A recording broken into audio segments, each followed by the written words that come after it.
Bom, eu vou explicar todos os detalhes para vocês. O principal responsável pela investigação do caso aqui da morte do John O'Keefe foi o ex-policial da Polícia Estadual de Massachusetts, chamado Michael Proctor.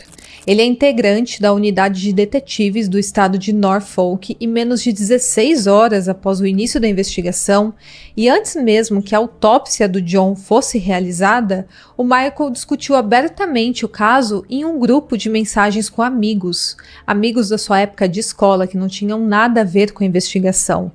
Nessa conversa, ele afirmou que não iriam conseguir provar que a Karen atropelou o John com o carro e ainda comentou o seguinte: todo mundo quer respostas imediatamente.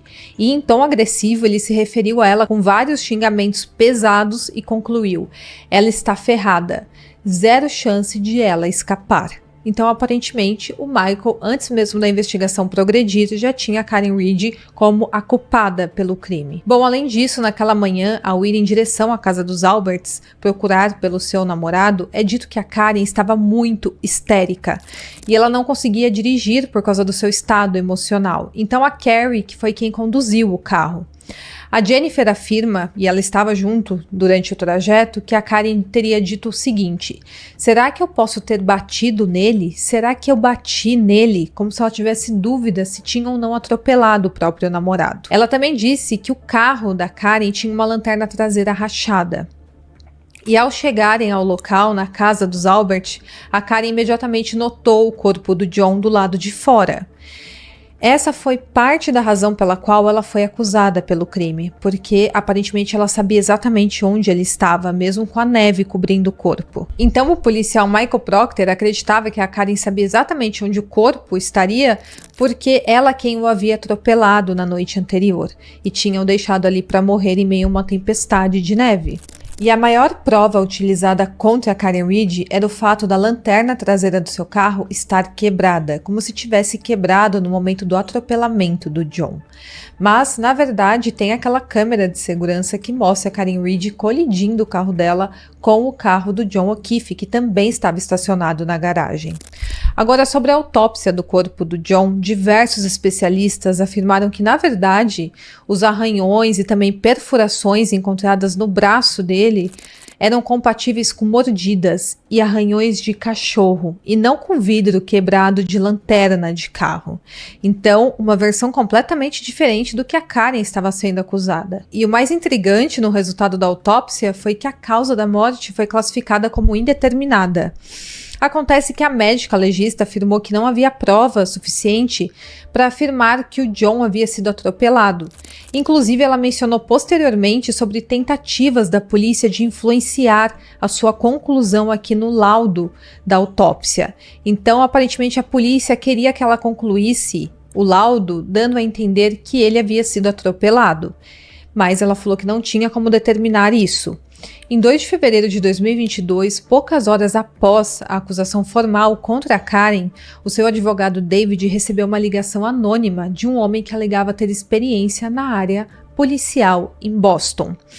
Esse denunciante, inicialmente anônimo, afirmou que o Brian Albert e o seu sobrinho Colin Albert teriam espancado John até a morte dentro da casa durante aquela festa.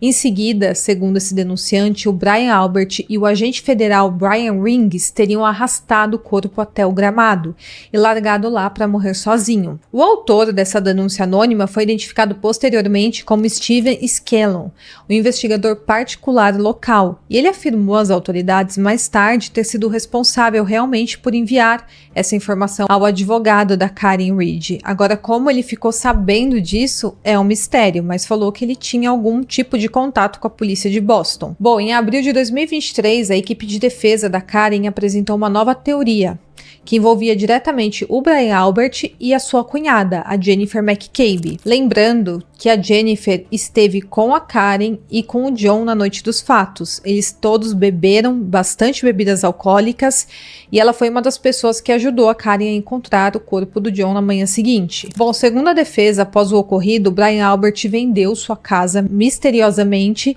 e se desfez do cachorro que ele tinha na época. Além disso, os advogados afirmaram que a Jennifer Jennifer McCabe fez uma busca no Google às 2h27 da madrugada dos fatos com a seguinte frase: "Quanto tempo leva para morrer de frio?" A promotoria, no entanto, contestou essa versão, dizendo que esse horário representa apenas o momento em que a aba do navegador foi aberta e não necessariamente quando a busca foi feita.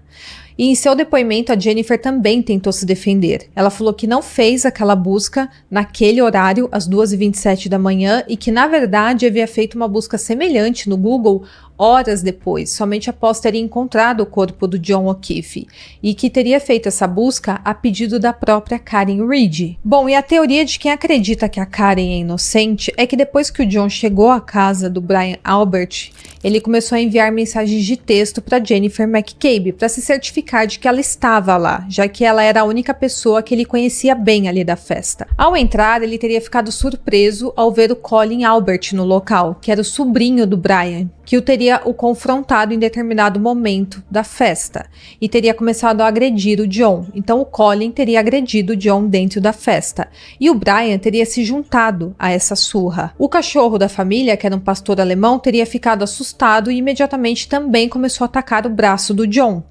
Apesar de ser o cachorro da família, o Brian teria se livrado desse cachorro e nunca quis explicar para onde esse cachorro foi levado. Além disso, o celular do John o rastreou subindo e descendo escadas na casa do Albert, da 00:20 à 00:32. E obviamente não mostraria esse tipo de movimento de subida e descida de escada se ele estivesse dentro do carro naquele momento, ou então se ele estivesse deitado no chão do lado de fora da casa. Também tem uma testemunha chamada Ryan. Ele foi até a casa naquela noite para buscar a sua irmã Julie, que também estava na festa, mas ele acabou ficando por lá. Ele é a única testemunha sem laços familiares com os Alberts, então ele não teria motivos para tentar incriminar a Karen Read. Ele testemunhou que viu a Karen Read deixar o John na casa e disse à polícia que não viu nenhum dano no carro dela.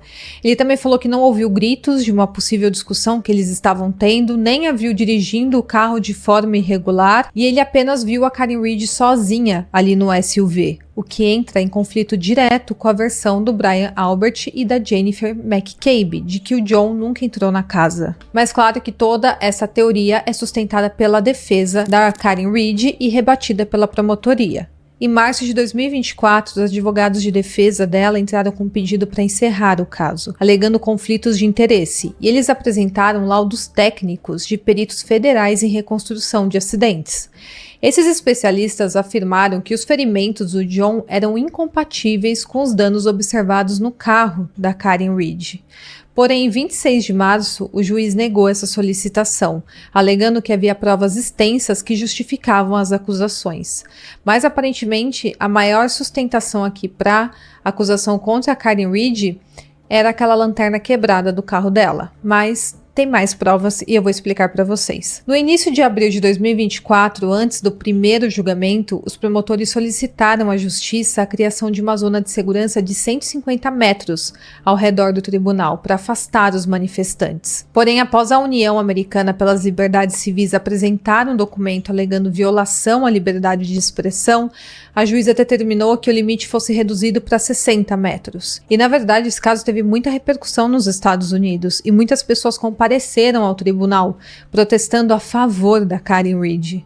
Muitas pessoas passaram a acreditar que havia algo muito maior por trás da acusação contra ela. Para esses críticos, os policiais envolvidos no caso teriam se unido em um possível conluio para incriminá-la, tentando esconder o que realmente teria acontecido naquela madrugada. E a teoria acabou ganhando força, especialmente entre os que apontam inconsistências aqui nessa investigação, que realmente apresenta muitos mistérios e perguntas sem respostas, e também apontam relações pessoais entre os envolvidos na festa e membros da polícia local, que foi quem iniciou essa investigação.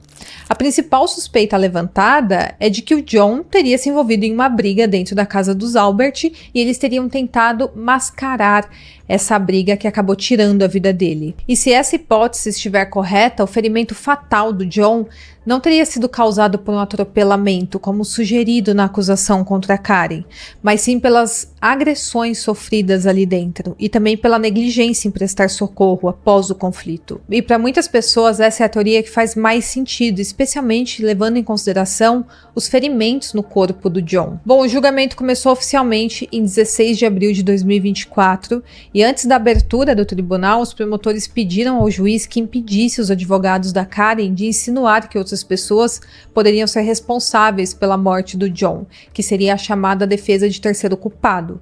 O juiz rejeitou essa proibição de forma ampla, mas restringiu a defesa de apresentar esse argumento nas declarações iniciais. Então, eles foram autorizados a utilizar apenas com base em provas relevantes, competentes e admissíveis. Então, eles só poderiam alegar tudo isso se eles tivessem provas relevantes de que essa tese de que uma terceira pessoa teria feito isso contra o John tinha algum sentido.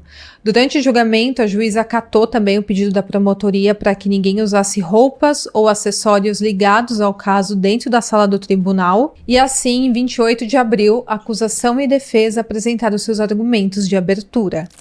A acusação sustentou que a Karen teria atropelado propositalmente o John com seu carro SUV, após uma noite de um consumo excessivo de álcool, e por isso que sua lanterna estaria quebrada. Segundo os promotores, fragmentos da lanterna traseira do carro dela foram encontrados na cena do crime, o que indicaria que ela colidiu o carro no local. A cientista forense Ashley Vallier, do Laboratório Criminal da Polícia Estadual, relatou que reconstruiu uma peça grande de plástico a partir de fragmentos encontrados nas roupas do John, e ela teria colado esses pedaços em fita adesiva. Essa peça teria se encaixado perfeitamente na lanterna traseira do carro da Karen Ridge, que estava quebrada. Além disso, ela também identificou 4 outros fragmentos que também correspondiam a essa lanterna. Outra cientista forense chamada Maureen também depôs aqui no tribunal. Ela examinou as roupas do John, que eram um moletom, uma camiseta, um jeans e um tênis. Apenas um par de tênis foi encontrado na cena do crime, o outro foi levado ao hospital junto com o corpo, e ela identificou manchas de sangue nessas roupas. Ela também encontrou detritos plásticos, vidros, pelos humanos e fibras, além de realizar testes de DNA. Ela também analisou o carro da Karen Ridge, que ficou na garagem da delegacia, e ela coletou evidências externas na lanterna traseira, como um cabelo compatível com o John e também pedaços de vidro. Mas ela não examinou o interior do carro. Ela disse que não encontrou sangue na placa, nem nos pneus, nem no escapamento ou nas bordas do para-choque.